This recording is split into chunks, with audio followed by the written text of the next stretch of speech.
Ni nyuma yuko ibiganiro by'Montre bisojwe hakumvikanwa ko nyuma y'iminsi 10 gusa ibyo biganiro bisojwe ku ruhande rwa leta Repubulika Iharanira Demokarasi ya Kongo na FCM23 ko bazatangira kurekura imfungwa. Amakuru yo kwizerwa kuri ubu ngubu ni nyuma y'amezi ibyo biganiro birangiye, noneho kera kabaye ubutegetsi bwa Kinshasa bwatangiye kurekura imfungwa. Amakuru ageze hanze ku ikubitiro aremeza ko byibura abantu 37 bafite aho bahuriye na FCM23 bamaze kurekurwa mu magereza atandukanye ari Kinshasa. Tugiye kuba tubigarukaho muri iyi nkuru yacu, ariko kandi ibingibi bikozwe mu gihe n'ubundi impande zombi zikomeje guhangana mu burasirazuba bwa Repubulika Iharanira Demokarasi ya Kongo, dore ko n'uyu munsi imirwano yongeye gukomeza muri Masisi nk'uko turaza kuba tubigarukaho. Rebo hasi yanditse subscribe tugana ku musozo w'iyi nkuru igaruka ku mirwano ndetse n'imfungwa zimaze kurekurwa. Ndaza kubwira ko nyakubahwa Perezida wa Repubulika y'Igihugu cy'u Rwanda ko yahaye abapolisi bashya ipeti rya AIP. Na makuru yo kwizerwa kuri ubu ngubu aremeza ko mu gihe ibiganiro bya Doha bigikomeje kuvugwa kandi bikaba byemezwa ko bishobora kuzana impinduka nshya mu ntambara ikomeje mu burasirazuba bwa Repubulika Iharanira Demokarasi ya Kongo. Amakuru mashya aravuga ko ubutegetsi bwa Kinshasa bwafunguye abantu 37 bari bafungiye muri gereza zitandukanye zo ku murwa mukuru Kinshasa.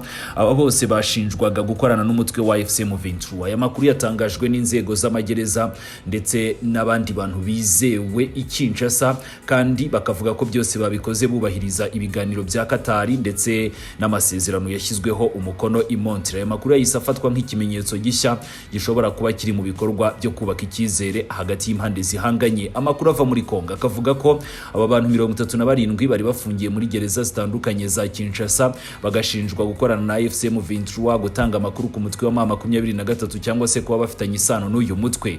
Icyakora cyo amakuru yaturutse mu nzego z'amagereza akavuga ko abantu 22 muri 37 ngo bari baramaze kurangiza n'ubundi ibihano byabo mbere y'uko barekurwa. Ubwo muri rusange twavuga ko ubutegetsi bwa Kinshasa bwarekuye abantu 15 bonyine.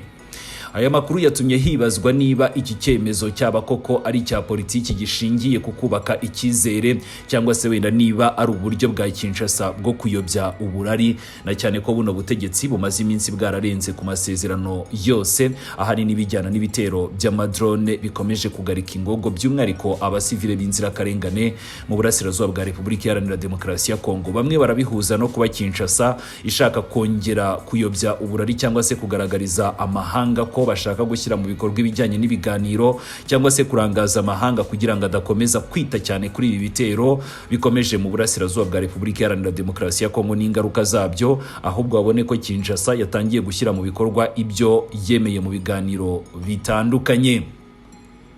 Kugeza ubu leta ya Repubulika Iharanira Demokarasi ya Kongo ndetse na FCM23 ntacyo baratangaza ku mugaragaro ku bijyanye no kugufungura cyangwa se ku bijyanye n'izi mfungwa, ariko abasesenguzi benshi baravuga ko iki gikorwa gishobora kuba kiri mu byo bita uburyo bwo gukomeza kubaka icyizere cyangwa se kuyobya uburari. Ni mu mezi ashize Katari yakomeje guhuza impande zitandukanye zifitanye ibibazo mu burasirazuba bwa Kongo, ndetse aya makuru yatumye benshi bongera gukurikirana cyane ibiganiro bya Doha, abandi bagakeka ko byaba bigiye gukomeza cyangwa se ko dushobora no gukomeza kubona ishyirwa mu bikorwa ry'ibyo impande zombi zemeranyije. Ariko kandi ikibabaje nuko imirwano ikomeje gukaza umurego, abaturage bakomeje guhunga ndetse n'ikibazo cya Ebola gikomeje gutera impungenge ahanini bijyanye n'uko ari icyorezo cyadutse. Mu gihe imirwano ikomeje muri ubwo burasirazuba, hari abavuga ko kurekura aba bantu ko bishobora kugabanya umwuka mubi, gutanga ubutumwa bwa politiki cyangwa se gutegura indi ntambwe ikomeye mu biganiro.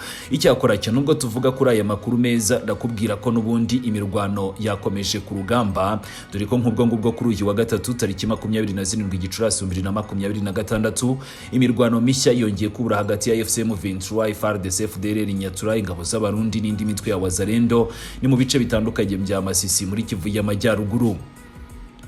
Amakuru ava hafi y'urugamba aravuga ko imidugudu myinshi ndetse n'uduce dutandukanye twongeye kujya mu maboko ya FCM23 uyu munsi, ni nyuma y'imirwano ikomeye cyane yabaye mu masaha make cyane ashize. Hari amakuru avuga ko ingabo zigize ihuriro rya leta, no kuvuga FARDC, FDLR, za Nyatura, za Wazalendo, ingabo z'u Burundi n'abacancuro ngo zasize amasasu n'ibikoresho bya gisirikare ni mu bice bitandukanye bagiye bamburwa na M23. Amakuru yaturutse ku rugamba akavuga ko imirwano yaberaga muri kilometero zirenga 36 uvuye noneho muri Rubaya. Ibi bivuze ko nubwo Rubaya ikomeje kuvugwa cyane, intambara yamaze noneho no gukwira mu bindi bice byinshi bya Masisi. Kimwe rero mu byongeye kuvugwa cyane muri iyi mirwano n'uruhare rwa FDLR ndetse n'imitwe ya Nyatura. AFC M23 ikomeje gushinja leta ya Kongo gukorana n'imitwe itandukanye. Ni ku ruhande rwa leta ya Kongo ntacyo baratangaza kuri ibi birego ndimo kukugezaho, ariko abasesenguzi bo baravuga ko kuba iyo mitwe ikomeje kuvugwa ku rugamba bishobora gukomeza gukaza umwuka mubi mu karere. Ni mu gihe kandi impande zombi zikomeje kurwana, abaturage bo muri Masisi bakomeje guhunga ari benshi. Hari amakuru avuga ko abaturage benshi bongeye guhunga cyangwa se kugenda n'amaguru bahunga bakiza ubuzima bwabo. Bamwe ntabwo bafite ibyo kurya, abandi bakaba badafite naho gukinga umusaya. Imiryango itanga ubutabazi kavuga ko iki kibazo cy'ubuhunzi muri Masisi ko gikomeje kuba kibi cyane.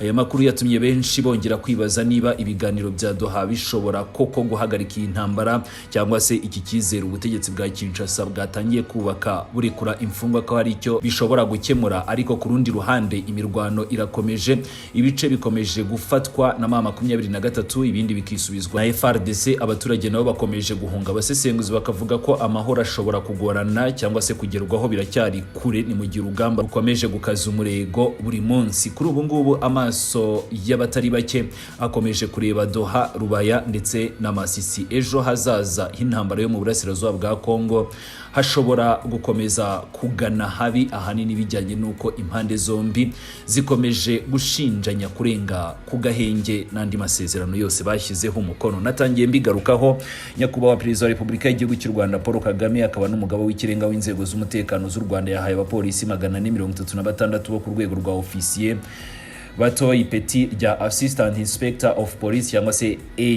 AIP, ni nyuma yo gusoza amahugurwa bari bamazemo igihe.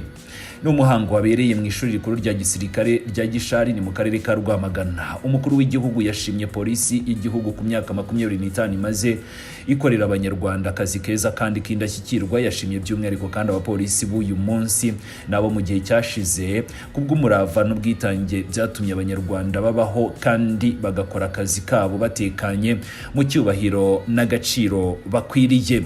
Perezida Kagame yashimye abapolisi kukuba basoje ayo masomo ndetse bakaba bararanzwe n'indangagaciro mu butumwa bwose bagiye bakora nubwo bazoherezwamo hanze y'imbibi z'igihugu cy'u Rwanda. Umukuru w'igihugu yavuze ko ibimaze kugerwaho na polisi y'u Rwanda ko byavuye ku bufatanye n'abafatanyabikorwa batandukanye barimo n'izindi nzego z'umutekano, ariko cyane cyane bikaba byaragizwemo uruhare rukomeye cyane n'abanyarwanda ubwabo. Yakomeje agira ati uyu muco mwiza wo gukorera hamwe n'imbaraga twifitemo tugomba kurinda kandi tugomba kuzubaka.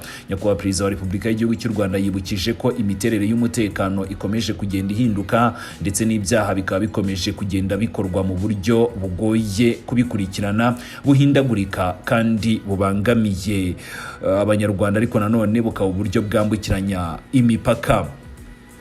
Nyakubahwa Perezida wa Repubulika y'igihugu cy'u Rwanda yavuze ko polisi y'u Rwanda yo igomba kujyana n'igihe. Yizeza ko polisi izakomeza kubakirwa ubushobozi, ubunyamwuga ndetse abapolisi bakongerwa ubumenyi mu rwego rwo guhangana n'ibibazo bishya bigenda bigaragara.